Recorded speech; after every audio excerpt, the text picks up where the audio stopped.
Okay, Karen, lead us off. Mastermind Principles. The purpose of the mastermind is to learn leadership, build teams, and create multiple sources of income together. We are here to inspire and challenge each other to reach and exceed goals. Each member is committed to their own success, as well as success of every member of the group. We are committed to meeting in person or virtually for 1 hour every week. We are present. There is no multitasking or distractions during meetings. We are collaborative. We listen without interrupting, lecturing, or judging. We celebrate each other's successes without jealousy. We are honest and participate by giving thoughtful feedback. We are open and listen to different perspectives without being defensive or offering excuses. We trust fellow members enough to share fully. We are focused, but we also think it's important to have fun during meetings. We are real and authentic. This is a no BS zone. We allow ourselves to become completely aligned with each other and the high forces. One mind, one soul, one love. Noble Goldman International is a conscious, aware, and engaged global community of abundance and freedom creators. Our mission is to create 1 million millionaires who are free from the time for money paradigm. We focus on creating multiple streams of income through masterminding, team building, and the effective utilization of the internet-based platforms. Shall I go? The mastermind becomes an opportunity for self-mastery, where the self-transcendent shift from the me to the we to the us occurs. As congruence and engagement increases, the world's consciousness is then raised one meaningful and inspired relationship at a time. Very nice. Well done, everyone. Did you miss one out there at one point? I don't know what happened there, but somebody went Tony, out of you line. missed one. But that's all good. We got through it. That's the main thing. So, I'm an English teacher, and you know that last one. I think be quiet, Julie. It doesn't matter. Be quiet, Julie. It doesn't matter. I think the last paragraph. There's just one grammatic. There's also Okay. one that is 2 sentences that doesn't have any break, because I'm the same way. I used to be a court stenographer, right? Yeah. So I was all about like the perfect. And I always think like, put the period in and put the capital letter there. which paragraph are we talking about here? As congruence and engagement increases, maybe it should be increased. Oh, I'm sorry. I'll tell you which one. Yeah, it should be increased because there's 2. As congruence and engagement increase. Correct. Yeah, very good point. Well done, Julie. Very nice. Well, what are we going to do about you know that? how once you notice something you can't stop looking at it. Well, I think from now on we Thanks. should be a rebel and just read it as increase. Yeah, that's a good Oh. plan. Where's your one? It's back. Maybe just I don't know if you can go backwards, but I can. okay. Anything, Tony? None of those? And back again. Right here, number Oh, 6. Yeah, you're right. That one always gets me. It's like, yeah, but I think everybody's just so used to using this. And by the time It's one comma needed after collaborative. Yeah. Or a full stop and a. or I would put a full stop there, but yeah, you could do it differently. Or you could put a hyphen, I suppose. I think you could, Or Tony. or a no. Well, there you go. We've solved the problems of the world now. Yeah. We'll write a letter to the editor. Say the English teachers are getting discomfort. Well, let's do a slight recap, because we're talking about the book How to Win Friends and Influence People. Now, are we going to win friends and influence people if we start pointing out all their mistakes? Maybe we are. If we're improving things. Yeah, no, I think if you point out mistakes, they're not mistakes necessarily, they're just things people haven't noticed. Very good. So I like with a that. smile, it's all good, Tony. It's all the way you frame it. And in order for us to be even more impeccable, we need to just take the S off and put a period. Well, you know, I don't think Mark would mind overly. I don't know how I get to change that particular document because I don't have the original copy of it. So unless I just type a new copy myself, I wasn't going to mention it, and I thought surely somebody else has looks at that and thinks so. And it's taken how long to notice this? I saw it straight away the first time I read it. Good. But this is the first time you've had the courage to bring it up. Yeah. Look how you've grown. Look how you've grown since you started in this thing. I'm just getting braver and braver. We've had a good morning, haven't we, Coralie? Yeah. Really so good. Let's go back. A quick review of last week we covered, when the previous recording, we covered the part 1 of How to Win Friends and Influence People, which was the fundamental techniques in handling people. And in that, Dale Carnegie said that dealing with people is probably the biggest problem you face, especially if you are in business, not just business. Tony, did you say it was a recording? I did record it. I haven't posted it yet. Oh, okay, that's fine. I mean, recording, did you read it? No, The recording of the last session. The recording of our session. Just us three. Okay, I thought you meant the recording of the actual. Oh, by the way, before we carry on, we do have apologies from Carly, who can't make it. She's got an appointment, and Glenn, who just wanted to acknowledge Glenn is going for that heart procedure that he was looking at this coming after the weekend. I think it's Monday he's doing it. So what sort of procedure is it? You don't know? I don't know the full details. There's supposed to be 3 things happening, and there's only 2 things happening. But anyway, it's something that it's a fairly routine. Not a stent or something. I hope it's not too. I don't know. I'm not a cardio person, so. But anyway, it's obviously a fairly serious thing. Anything where you're going to have heart surgery is not to be taken lightheartedly, I suppose. Ah, no. Yes. So we have to send him some lovely energy. Send Glenn some love. Some clear tubes and pumping nicely energy. Yes, everything flowing nicely as it should be. Yeah. So 3 principles from last week were: don't criticize, condemn, or complain. So we were just pointing out the errors of the grammatical things. Give honest and sincere. It's not really a criticism, is it? No, not really. Give honest and sincere appreciation, not flattery. Arouse in the other person an eager want. So can you see the similarities, or just me? You see the similarities with Napoleon Hill's book as well. You know, then he talked about a burning desire. Dale Carnegie's talking about an eager want. An eager want. An eager want. Yes. Oh, okay, that's a little bit more subtle, isn't it, than a burning desire? Yeah, and there were some good stories. I like in this book he puts a lot of good stories in there. Some of them are a little dated, and there is a digital upgrade of this book. It's called How to Win Friends and Influence People in the Digital Age.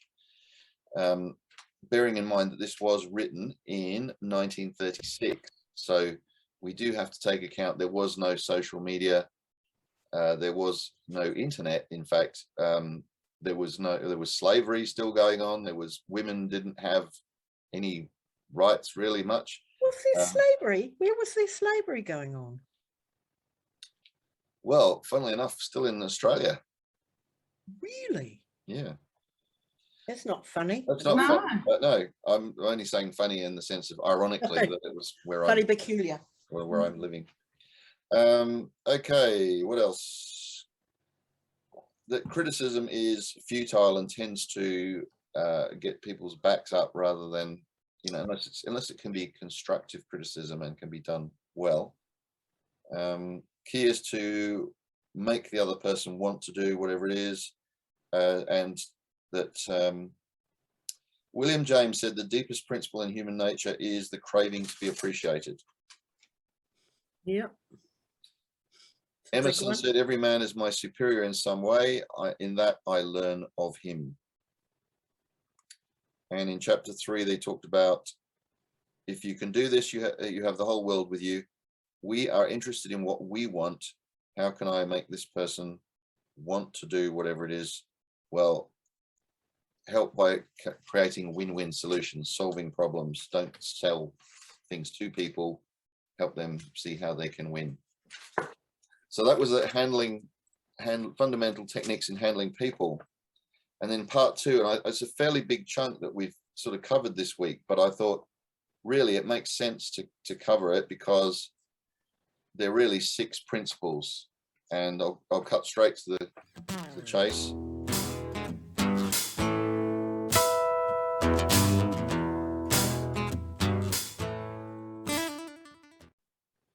By the way, has everyone had a chance to read this or not? No, because I've my not book's still, listened it's on to its it. way, but it hasn't arrived.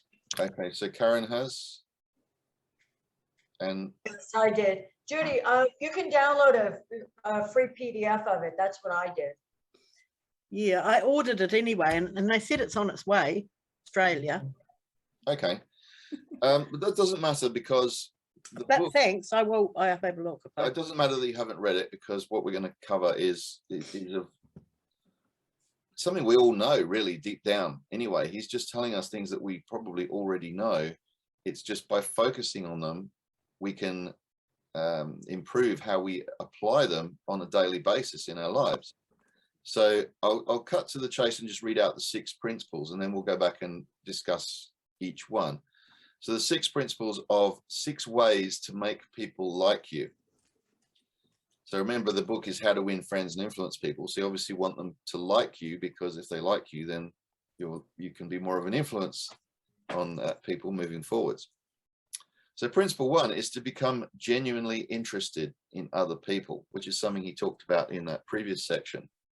That not just flattery, but a genuine interest in people. If you have that, then you can inspire people. You can have them listen to you. You can have them like you by becoming interested. So he says in there that the most interesting people are the ones who are interested in others. Principle 2, smile. We'll cover that one in a moment. That hides a lot of sins. Not a forced smile, a genuine smile. So get in the habit of smiling, and it's amazing how smiling makes you feel better. Principle 3, remember that a person's name is to that person the sweetest and most important sound in any language. Principle 4, be a good listener. Encourage others to talk about themselves, their favorite topic. Principle 5, talk in terms of the other person's interests. Principle number 6. Can you just do 4 again? Sorry, what was it? 4 was be a good listener. Encourage others to talk about themselves. Be a good listener, Julie. Like the irony of that one. Well, the point is I'm trying to write it, and that's the problem. I know. There's a full stop. Shows you can't be a good listener while you're writing. Be a good listener, full stop. Encourage others to talk about themselves. Principle 5, talk in terms of the other person's interests. And number 6, make the other person feel important and do it sincerely. I've lost it already. Okay, that's all right. We're gonna recover it now. Yeah. So the first one, become genuinely interested in other people. I'll just go back to that chapter. Now he talks in that about a dog. Who's owned a dog or has a dog at some point? So you know a dog is always pleased to see you. A dog is always happy, smiling. When you come home from being out somewhere, dog goes nuts, doesn't it? Like loves to, you're just so excited that you're back home and with the dog. And that's why he says in there that the dog is the only animal that doesn't have to work to justify its existence, because the dog does what it does best, which is just to love you unconditionally. Yeah. Obviously, I'm not talking about any dogs that have been, you know, had a nasty upbringing or bad experiences and get snappy and, you know, that sort of thing. But most dogs are genuinely just delighted to see a human being, Yeah. and just want to show you that appreciation. So he said we should all be more like dogs, I suppose, in some ways. Well, What else out of that highlighted? Well, this one was interesting for me. You have to be interested in people if you want to be a successful writer of stories. yeah. And so it gives quite a few like lovely little stories of people that illustrate the point of why this being interested in people makes a difference. And he's cited quite a few people quite regularly through this book. One of them is Roosevelt. He obviously has a very strong affiliation with Roosevelt. And he said, I have discovered from personal experience that one can win the attention and time and cooperation of even the most sought after people by becoming genuinely interested in them. All of us like people who admire us. If we want to make friends, let's put ourselves out to do things for other people, things that require time, energy, unselfishness, and thoughtfulness. If we want to make friends, let's greet people with animation and enthusiasm, just like the dog. Remember, you know, be excited. Oh, you're so great that you're here, and I'm so pleased to see you.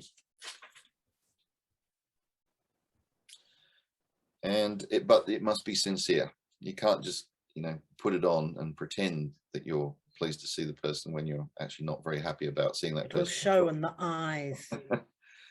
I can't remember who it was. I heard it on the recording I was listening to, and I can't remember which chapter or where it came up, but it was somebody that said, I think it might have been Abe Lincoln, said, I don't like that person. Obviously, I need to get to know them better. Oh, that's a good one. Mm. Do you know that is so good, because that happened to me in this community really big time. Oh, And- do share. I'm not going to tell you who, Tony. Oh. No. The guy from Australia. And you know, Probably. that's exactly what happened. And I thought I needed something. That, you know, they were pushing my weak buttons. I think, you know, my own challenges. So really, really interesting. So are we all genuinely interested in people? Any thoughts on that one? Not always. I find like my husband and my son, they tell me all, you know, about the stuff they're into, and I just can't keep listening. Tell someone who cares. We have a thing in our house where Joe talks continuously about epilepsy, because that's my stepson Troy's condition. So, you know, it's my own fault. I told her to research the subject years ago when we first found out that he'd got it. And, you know, and I every now and again sort of, you know, do the no more epilepsy. Can't take it anymore. Or I'll just start talking about soccer. And every time I talk about soccer, she just says epilepsy. What do you mean soccer? Do you mean football? Do you mean football? I mean football, but over here we have to call it soccer, otherwise people I think. know, isn't it we're Aussie ridiculous? rules. It sounds so funny. The world game. Yep. My husband always, when I'm chit-chatting away about something, my husband will say, less about you, more about me. Wait, less about you, more about me. What was that expression again that you My just... husband is Yeah, he probably just inserts, you know, less about you and more about me. Yeah. No, I meant Tony, the one about people. What was that little phrase you said? The principle or the... No, about the last bit you said before we got chatting. Lincoln quote. Oh, the Lincoln quote. Yeah, if I don't like someone, I obviously something along the lines of, I paraphrasing, if I don't like someone, I need to get to know them better. Yeah, I like that. Mm. I thought it was pretty good, Yeah. because if you don't like someone, there's probably something about that they're doing, or that they're in a way of being that reminds you of when you're being that way and you don't like it in yourself. That's exactly what Everyone's it a is. reflection of you, aren't they? Oh, I know, that's a bit confronting, isn't it? That's a bit confronting sometimes. It is, but it is on the ball. it It is. I'm I having like trouble that. with Was my that Abraham Lincoln, you think? It might have been. I was listening to an audio while I was driving, and I can't honestly say for sure who it was, but it just resonated with me too. I was probably thinking about a million other things at the same time, so I just didn't quite catch. Doesn't matter, it stuck. I think it was Abe Lincoln, but I might be wrong. So Doesn't don't quote matter. me on that. You can always look them up. I could just say I said it, couldn't I? Yeah, you could Because I say, this is a Tony Inman. Yep, there you go. Inman 2021. There's not much new in the world, really, is there? Like we're all repeating things that we've heard other people say. Yeah. So that was principle number one, becoming genuinely interested in people. You can see how when you make the effort to do that, it does make a difference, doesn't it? Yeah, People yeah. open up to you. And when I ran a backpackers hostel for 14 years, Yeah. and very often I used to go and pick people up from the airport, and people quite often be quite grumpy and tired because they've been traveling and they're in a strange place and they don't know anyone, and they're feeling a bit defensive and a bit out of it sometimes. And just by having a conversation with them and listening and asking them questions and opening up, being interested in them, it would change them. By the time I got from the airport back to the hostel, I had a different person in the vehicle. I had somebody that was excitedly telling you all about themselves and why they were here and what they wanted to do and what was important to them. And You it made really a friend immediately. well, yeah, and then because we created this environment where all the staff were on the same wavelength, that you make people feel welcome, you introduce them to some of the people in place, and you show them around. You don't just go, your room's around the corner and up the stairs or whatever it is. You actually take them around and show them places. And on the way around the building, you'd introduce them to some people, which you knew they wouldn't remember all the names, but it didn't matter. They suddenly went from being the outsider to being, oh, I know at least that face, and and you try and find things in common with those people. And just by doing that, you turned everyone into an ambassador. You quite enjoyed that job, did you? You Oh, I enjoyed loved having it. Yeah, Yeah. absolutely. Yeah, it was fantastic. Did it for 14 years. Ooh. So yeah, we had, what we then did is it created a knock-on effect, because everyone remembered what it was like to arrive as the new person and be sort of the outsider, and they all remembered what it felt like to be shown around and introduced and made to feel welcome. So everyone took on that role, and it just had a roll-on effect. So nobody was allowed to sit miserable in the corner on their own, without somebody going up and saying, oh, hi, how are you? And just starting conversation with them. And then we take them all out drinking, get them all drunk together, and, playing volleyball and soccer matches and pool competitions and all sorts of things, dress up nights, barbecues. So you just got everyone involved. So it was great fun. But being interested in people is the core component of that, Yes. Yeah, and I think having creating intentional time and space for that to happen is really helpful for me. So like for you, I can relate to what you're saying in the sense that I used to have a small wellness center for women, and I loved the welcoming part, but it was just, that's what I was there to do, to receive someone and to have, to set the place and have it be in a beautiful environment to be received, and and then just have that person be the focus. It feels really wonderful. Whereas in say sometimes a public setting or a party setting or something like that, I can find the same process to be a little more depleting, because it's it's just I guess More forced. Yeah, and I actually, just what I'm saying, that I think even just me with a really hustle bustle kind of a setting, or it's just energetically depleting for me. But I guess what occurs to me is it's nice when you can just set up the time and place for exactly that to happen. And then I think it's really a rewarding experience. And in terms of for a business, I was like, I never doubted that they'd give me a 5-star review. And it wasn't that I was,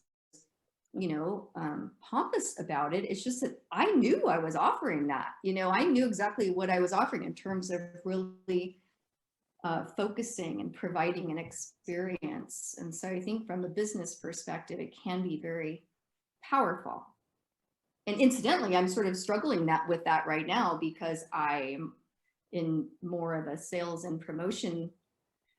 I've got that hat on right now, and it's more virtual, and it's like, it's, trying to swim through the multitudes of people. And yeah, it's a whole different experience for me. You'll find as you read this section, there are a few references to sales type situations as well. Okay, And great. when you apply these principles to a sales situation, you will get better results. There's plenty of examples of it through these few chapters. Okay. Because if you are genuinely interested in people and you smile and you remember the person's name and you're a good listener and you encourage them to talk about themselves and you talk about their interests and make them feel important, they will like you and they'll want to buy from you. Yeah, absolutely. I think in a lot of ways prior to the internet, this was a lot easier because now you have to be, when you're doing it online, you have to do it through the written word. And it's not as easy to get that authenticity across, because that's really what you're shooting for, is to be authentic, because otherwise, Well, initially just to be heard, isn't it? To be, because it's such a sea of noise out there, for them to even notice that you exist and that you're genuine about what you're offering, rather than you're just another person trying to sell them another product or another service. Karen, I get so many messages. You really hit the spot there. Hi, buy my program, and I'm like, I don't even know you. And they're like, hi, friend. And it's so phony. I just deleted. I'm like, I'm not even going to waste a keystroke answering you. I'm just hitting delete, swiping it out. And because it's such a clumsy way to go about it. It's not based on, I have a sales background, so I kind of call it a grab and run, just grab the sale and run. And I don't care if you're back or not, but right now I got a quota to hit, and I just, when you're not authentic, it's a complete turnoff for me. I want nothing to do with you or your business, and I don't care what you're giving away. I'm not interested in it, because I think it speaks volume of the person, personally. So then when someone is interested in you, how refreshing is that in comparison? I'm usually surprised, quite frankly. I'm usually like, whoa, okay. But when you do approach people like that, being genuine and interested in them, that's where you find your common ground too. Like, oh, I see you have a golden retriever. I love golden retrievers. Oh, really? You have one too? And then boom, you're off to the races. And it removes that clumsiness from a new relationship, when you can find a common ground and take off on it. So. And I think that's a natural process if you are a sociable person.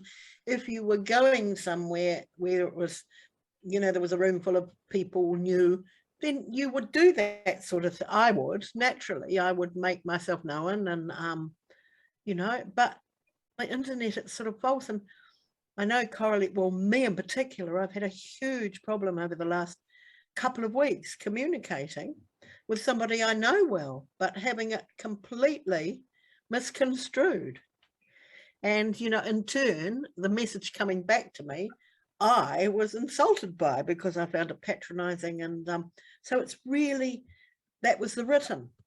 And I think even if we'd spoken, it wouldn't have been so misunderstood. Well, and then I could feel this resentment, I could feel this resentment building up, and it's been over weeks, actually.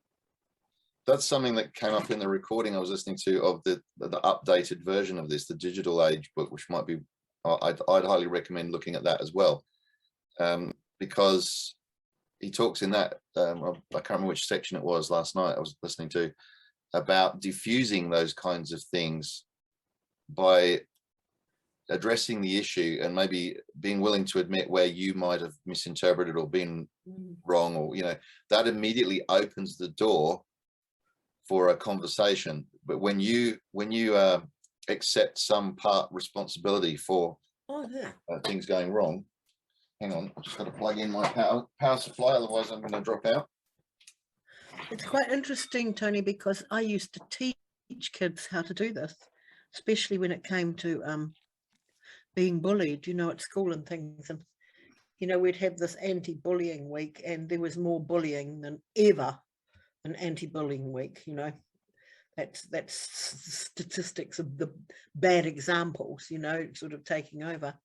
But, teaching them how to communicate when people are rude and confrontational, and they have no idea they are being so, because they're so used to communicating in that way, and how to use that language to go back to them and say, when you say that, when you said da-di-da-di-da, it made me feel such and such, did you mean it that way? And I get them to say, did you mean it that way?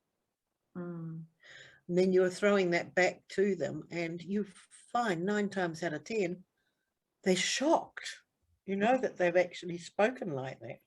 Yeah. Or that it's been read like that, so language, it's back to that language again, isn't it? Language, How yes. important. And finding things to praise people for, and doing your best not to criticize, condemn, or complain. But so seeing the good. Yeah, seeing the good in people. Yeah, for sure. Because I think false praise can be worse. Yeah, finding something flattery, he called it, didn't he? Flattery. Finding something genuine to compliment somebody about. So the second principle was smile. So a smile can change things a lot. Look at the Mona Lisa and how many visitors that gets. That enigmatic smile of Mona Lisa. He did some references again. Dogs, that dogs are such a hit because they're always sort of smiling at you. And this is something I picked up on that I used to tell my people in the backpackers to do when they were working for me.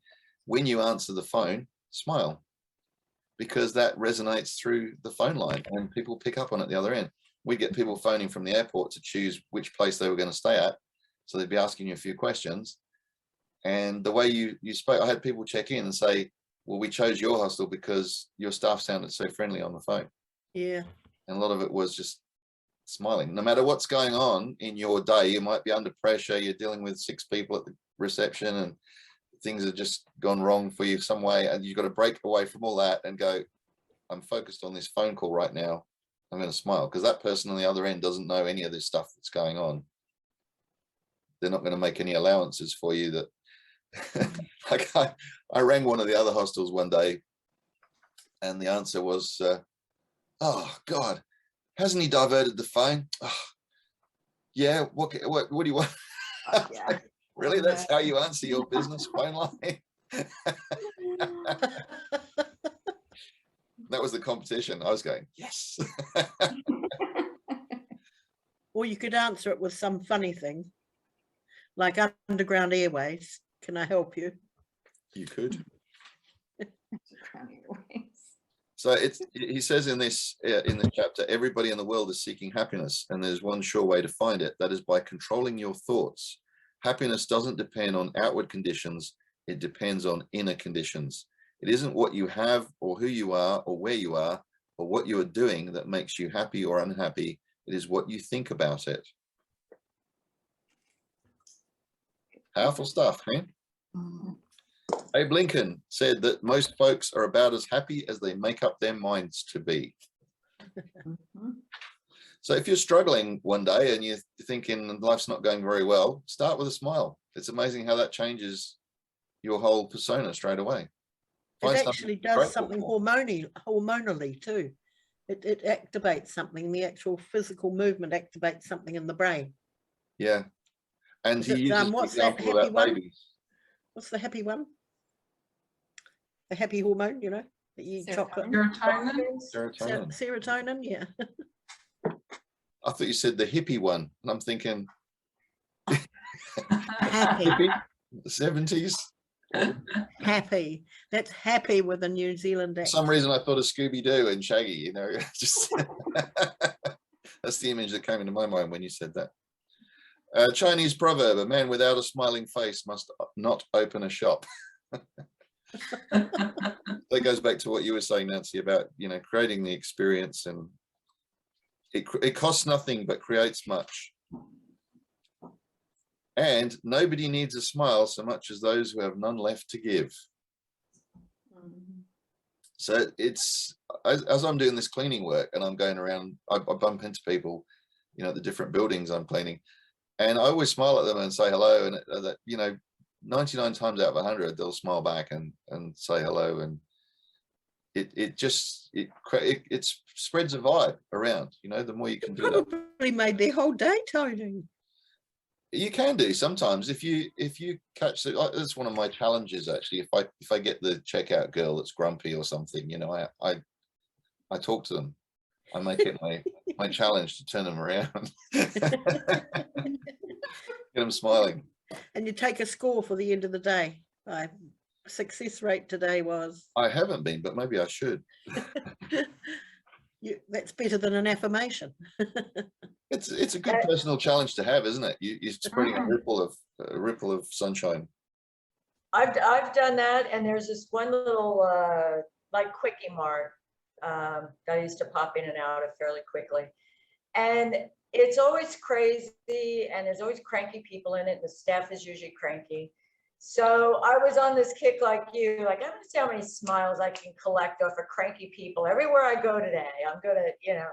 So this person helped me, rang me out, and I said, thank you so much. I said, have a truly magical day today.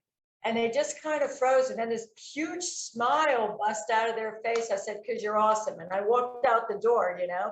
Then the next time when I went in there, they're like, hi, how are you? And I'm like, oh, great.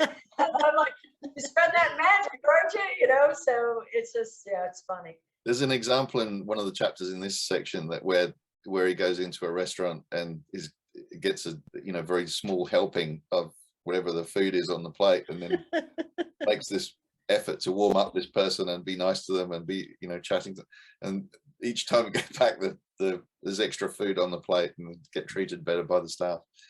So it does have a karmic effect as well there. Get back. I found too, when I was visiting America, when you were in hotels and things like that, the service was really, really good, you know, and really friendly, really open. And I think especially in, you know, the actual touristy sort of, you know, places, they were really good. They were trained well.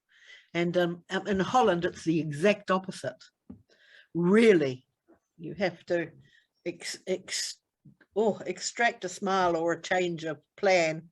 It just doesn't happen. One of the things I noticed in hospitality in America, you get paid quite low wages, don't you? And it's largely you make it up in tips. I was going to say, tips are a majority of your income. Yeah. Yeah. Yeah. So then that's where, again, if you're insincere and you're just doing it to get extra money, that'll come across. People will pick up on that. But if you genuinely have an interest in people and you try to provide a better experience, better service, then people will appreciate that, and hopefully you will get better tips. Sincerity. Yeah. Just going back to that warming people up, I just was reminded of years ago, I used to work in a big discount department store chain. I was a deputy store manager, about 120 staff, and I used to go into the sales office in the morning, and there was these two ladies that had been there.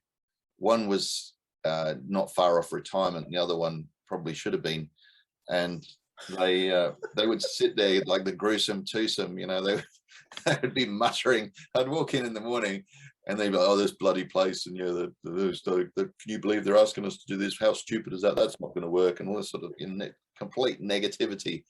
So I made it my challenge. Every morning I had to walk past them to get to my office, and I'd walk in and I just go, good morning, ladies. What an awesome day it is today. Aren't we going to have a great time at work today? And they'd be like, oh, bloody hell, what's wrong with him?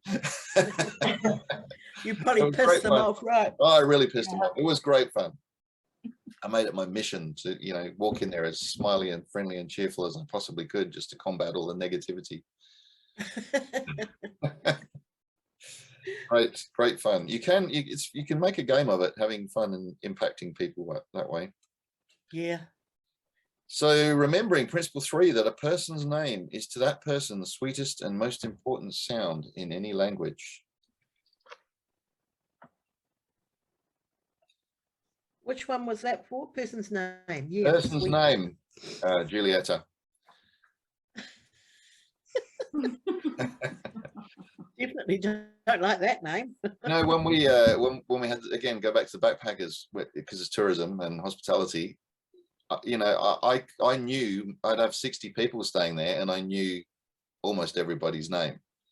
Wow. And it was easier if you made an attempt to focus on it, and you would repeat back and you'd associate something with it.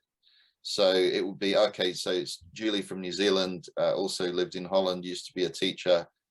You know, so you would pick up a few of those things, and then that locks in the name. And then when you're going around introducing them to other people in the building, you go, oh, Julie, have you met Coralie? She's from New Zealand too. You might even know some of the same people, you know, that kind of stuff. Yes, it's a good NLP trick too, was to anchor a few, you know, connections, so that you remember. I'm terrible with names, absolutely terrible. So I need to pay attention to that. Now, Julie, you say NLP. Stop telling yourself that you're terrible with names. There's number one. Yeah, it's bad. You used to be terrible with names. That's not good, isn't it? There's an area for improvement. So start today by finding something to associate names with, so that you can. I'll do that, Bob. Well done. Any other thoughts or stories about names? Or should we go on to the next one?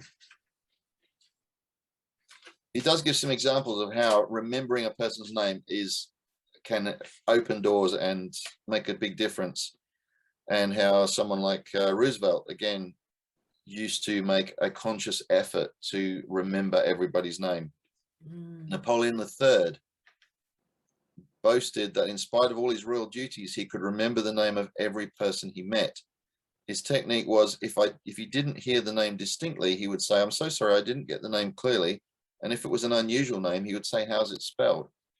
During the conversation, he took the trouble to repeat the name several times and tried to associate it in his mind with the person's features, expression, and general appearance. And like I said, anchor it with something else that you know about them, some facts, or where they're from, or what they do for a living. And if the person was someone of importance, well, everyone's important, but he went to even further pains. He wrote the name down on a piece of paper, looked at it, concentrated on it, fixed it securely in his mind, and then tore up the paper. That way, by writing it down, he had a visual impression of the name as well. That's a technique too. Part of my spelling strategy for dyslexics. Yeah. So principle 4 of how to become a good conversationalist. Be a good listener. Encourage people to talk about themselves. And that's a good one to focus on, because it's very easy to start talking about yourself. And people don't always necessarily want to hear about you or your experiences. They want to talk about their experiences. They want to talk about them and what's important to them.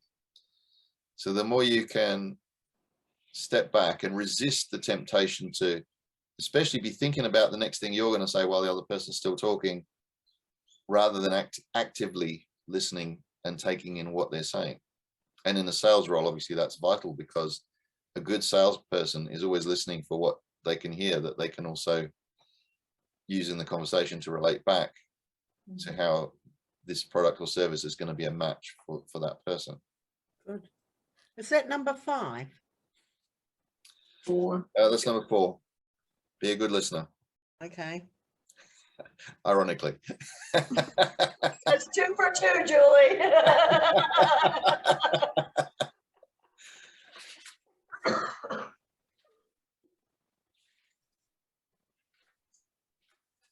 So the interesting thing he talks about there is that when you go away after having a conversation with someone, and they go, oh, that person was a great conversationalist, but then you realize that person actually just listened. What they did is get you talking about yourself, and that you associate them with being a great conversationalist. Why? Because they listen to you. You have to listen to hear and not to reply. And most people listen to reply. Like you said, you're thinking of your answer while the person, and then you're like, well, crap, I just missed half the conversation, you know? So you have to listen to hear. Yep. Yeah. What was that laugh for? Because it was just when I heard it, you have to listen to hear. What you do. It's a very basic thing, isn't it? It's funny that that would be so profound, right? I'm going to write that one down. None of this is rocket science. Can we quote you on that one? Absolutely. You have to listen to hear. This is Abe Lincoln. Very good. So again, he talks about Roosevelt in the next section, chapter 5, which is principle 5, talk in terms of the other person's interests. For Roosevelt knew, as all leaders know, that the royal road to a person's heart is to talk about the things he or she treasures most. And I suppose, again, that's about being, feeling that you've been heard. If someone is taking enough of an interest in you to talk about what you're interested in, then again, they've heard you, they've heard what's important to you. And they've then made it important enough to keep the conversation on that. Yes. It's a whole, it is simple, but it's profound. And we don't do it. Well, often, I'm talking about, no, I can't talk about you, but how often we don't do it. And I don't mind. How often we so busy to get what we want to say across that you don't allow or listen to the other. And we all know when we've done it. You walk away from a conversation and you go, I didn't really ask them much about themselves. I just talked. He even gives the example where Lincoln calls an old friend, a neighbor, to come up and discuss something with him, an important topic, and then spends the whole evening just spouting and not asking the neighbor for his opinion at all about anything. And it was just that he wanted a sounding board. He wanted somebody that he could trust, who he could just spill his guts to, you know, just tell him everything that was going on in his mind, and therefore talk himself through to a solution. Yes. Mm. I think that was when he was debating ending slavery, Tony. So it's Was. nice to know slavery ended in America because Lincoln was chatting it up with the neighbor. Yeah, that's right. That's right. Karen, you'll appreciate, because you always bring up your brothers, but you know, when my elderly mom was living with us for several years here, and you could always tell when two of my brothers, it was either one or the other, when mom was on the phone and she didn't say anything. they just want to call and just talk, and they want to do all the talking, and yeah. Bless my now departed mother, but I remember having one conversation where I was really tired and she was talking, and I actually fell asleep on the phone, woke up again, and she was still talking. How long later was it? I don't know. My youngest brother does that all the time. So you hang up and you call him back, and he's like, what was I talking to you? And it's like, good night, sweet pea. You know, and then I just hang up on him. He'll just start snoring. You'll be in this intense conversation, and then you hear snoring, and you're like, Steve, dude, wake up. Then you just got to hang up and dial him back. My mother, you would never ask her how she was. Because she'd tell you. And it went on for ages and ages, and you know, like a violin. Oh dear, bless her. So yes, just to conclude that one, at the very end of that chapter, there's Howard Herzig, a leader in the field of employee communications, followed this principle of talking in terms of the other person's interests. And when asked what reward he got from it, Mr. Herzig responded that he not only received a different reward from each person, but that in general, the reward had been an enlargement of his life each time he spoke to someone. Yeah. I thought that was quite profound. Yes, very nice. Well, by doing that, people feel heard and then they feel important. And that's you why gain it's knowledge. It's gain even more knowledge. important when, to me, like, you know, if you're at a hotel, the person changing the towels out of your room, I always chat them up, because people don't realize they're more powerful than the guy at the front desk. This is a lady that's going to get me extra towels and shampoo if I need it. No, but that's a joke. But I mean, you know, so many people look through service people that when they're acknowledged, they appreciate it more than anybody, you know? So I do like to make it a point to say, wow, you know, that garden looks really awesome. Thanks for, you know, beautifying the hood. Yes, it's so nice to do that.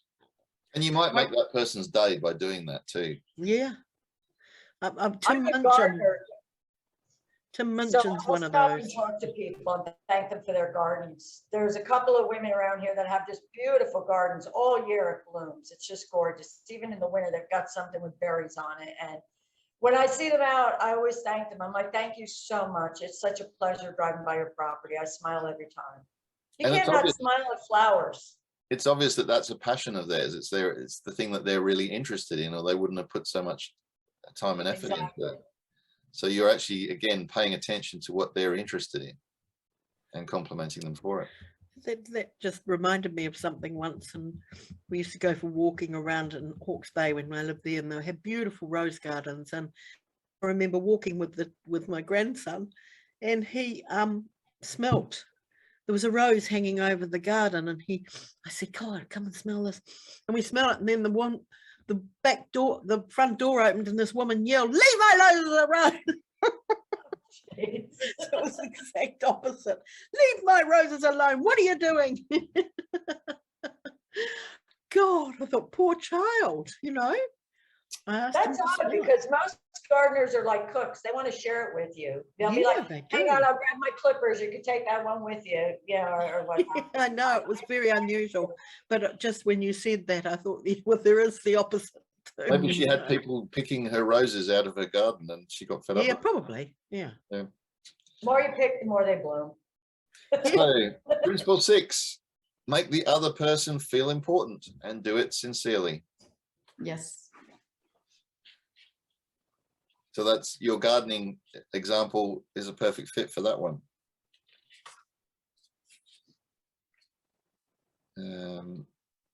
And if you think how again, he quotes William James, which is the second time he's mentioned that, because it was in the earlier chapter.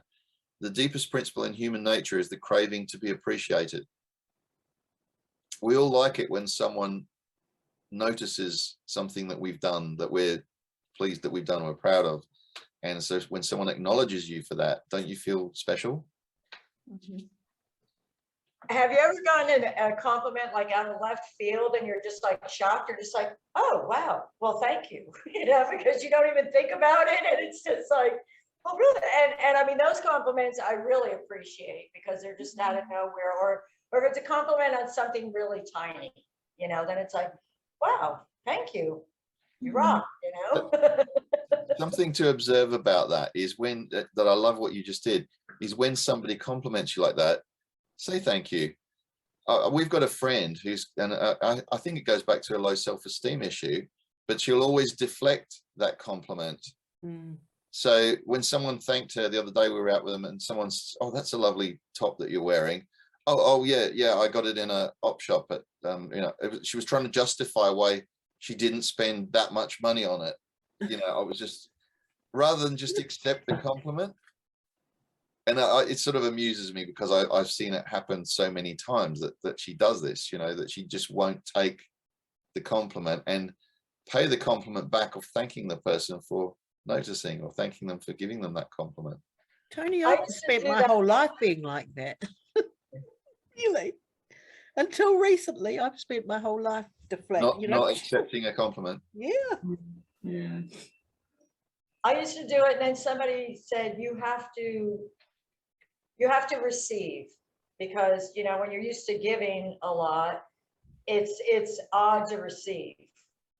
And that was And something that through my it's personal development I had to accept, is to graciously receive, whether it's a compliment or a favor or what have you. Just graciously accept it.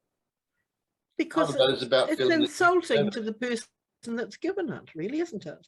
Well, it could be, unless Well, they feel like they've wasted their time, kind of, you know. yes, it can come across that way. Like, well, I won't bother complimenting that person again because they're not going to receive it as a compliment. They're going to deflect it. These days, I get the person saying, "Excuse me, accept this, would you?" You know, they'll point Now it we out. know that about you, Julie. We'll watch out for that and we'll correct you on it if it comes up again. So you remember I said earlier that this reminded me of Napoleon Hill's book as well, and I guess they would have known each other. I'm pretty sure they probably did, because Napoleon Hill's Think and Grow Rich was 1938. This was 1936. And he talks in this chapter about philosophers have been speculating on the rules of human relationships for thousands of years, and out of all that speculation there has evolved only one important precept. It is not new, it is as old as history. Zoroaster taught it to the followers in Persia 2,500 years ago. Confucius preached it in China 24 centuries ago. Lao Tzu, I know pronounce it Lao Tzu, the founder of Taoism, taught it to his disciples in the Valley of the Han. Yeah. Buddha preached it on the bank of the holy Ganges 500 years before Christ. The sacred books of Hinduism taught it 1,000 years before that. Jesus taught it among the stony hills of Judea 19 centuries ago. You were chomping at the bit to find out what it is now, aren't you? He's built it up. Jesus summed it up in one thought, probably the most important rule in the world: do unto others as you would have others do unto you. The golden rule. Well, the golden rule. Napoleon Hill talks a lot about the golden rule. That's what all of this is based on. So I think Napoleon Hill interviewed Dale Carnegie when he was doing I Think and reckon Grow he did. Rich. If I remember correctly, I think he did. Either way, they had to cross up somehow because they were in the same industry, basically. I think he interviewed the other Carnegie. What was his name? Andrew. Andrew. Oh, That's and right. that's who started the whole ball rolling on the Napoleon Hill. Yeah. Well, you know, these things they're not new principles. They're centuries old. We just have to remind ourselves of what we've forgotten or we've not allowed ourselves to focus on. We all know the difference it makes when you smile at someone. We all know what it's like to make somebody feel important. We all know what it's like to receive that as well. And yet we forget to do it. So it's really bringing it to our conscious awareness so that we can follow these principles. When, how, when, where? The answer is all the time, everywhere. In an ideal, if we can. That's what's good about rereading these books, is it refreshes, it pulls it to the front of mind for you, you know.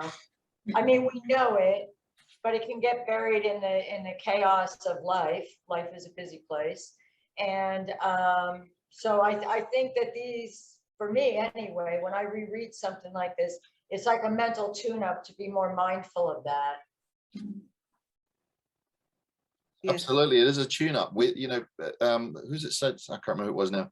Somebody said personal development is a bit like having a shower. You know, how often do you need to do it? Probably every day. It's not just a thing you do once and then you go, right, I've had a shower now, that's it, I'm done. I don't need to do that again. Personal development's like that. We've got to keep on working on it. Yeah. Keep on working on ourselves for self-mastery.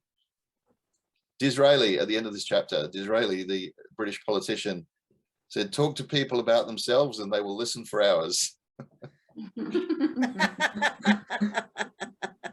So draw attention to what you've observed that they are interested in, or what they're good at, or, you know, something nice that you found about them, and talk about it. And you will win friends and influence people. So any other thoughts? We've come to the end of the time. Thank you all so much. I really appreciate you all being here at whatever time of day it is for you, where you are. And love that Audrey Hepburn picture. That's just so Oh, I'm glad. I you love like your it. lamp. Oh, yes. And is that considered a Tiffany lamp? Yeah, it is well, really. breakfast at But Tiffany. it's definitely Art Deco, Yeah, isn't they it? go together, sort of. Art Yeah. Deco. I mean, it was already there, but yeah, I thought that kind of works, the Tiffany lamp, and then It looks then great. It's a nice balance. Yes, but it's really a really strong Art Deco design, isn't it? yeah, I love it. And I'm not Yeah, I'm not a huge Audrey Hepburn buff. I just appreciate who she was, how she lived, and I appreciate her style. And actually my mom and I, because my mom was living here, and we both were like, yeah, this is going to set the tone for the house right here, Audrey. So I just recently moved it into the office because I work with women. That kind of fits. Well done. You're creating a good experience for them. Thank you. So thank you all for participating today, for all your comments and input. Have an awesome week, and we and will. you Thanks, too. Tony. And you Thank too, you. Tony. As always, it's just beautiful. Yes. Thank you. Thank you. Take care, guys. Thank you. Puts us in good stead for the weekend, It doesn't certainly it? does. So go and practice all these principles, and let's report back next week on how it's changed lives.